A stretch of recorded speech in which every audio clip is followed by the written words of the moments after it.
Halo cooking lovers, welcome back to my channel. Bareng saya Denok, di Resep Denok. Pada video kali ini saya akan buat nasi rames ala Korea. Let's go! Pertama, panaskan 1 sendok makan minyak wijen. Di sini, saya gunakan 4 macam sayuran, wortel, pakcoy, toge, dan labu siam. Pertama, tumis sayuran terlebih dahulu. Berikan sedikit garam supaya sayuran lebih gurih. Di sini, saya tumis secara terpisah karena setiap sayuran akan berbeda lama menumisnya, sampai tekstur kematangan sayuran sesuai selera. Tumis semua sayuran hingga matang.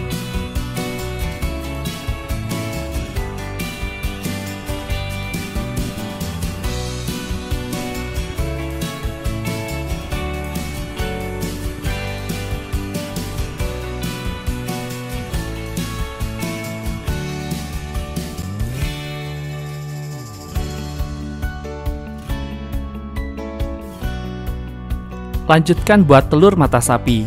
Di sini, saya buat telur setengah matang.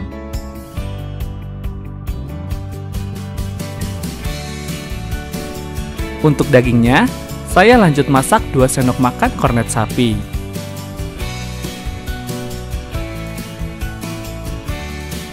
Jika sudah selesai menumis, siapkan nasi putih hangat di mangkuk.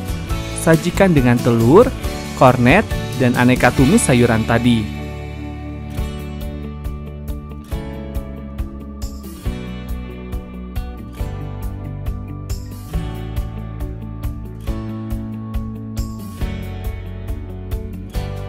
Berikan saus gochujang halal yang tersedia di supermarket, dan bibimbap siap disajikan. Nikmati perpaduan rasa yang luar biasa dengan nasi hangat, sayuran segar, dan saus pedas manis yang pasti membuat lidahmu bergoyang. Dijamin, setiap suapan akan memanjakan selera. Selamat mencoba dan semoga menginspirasi.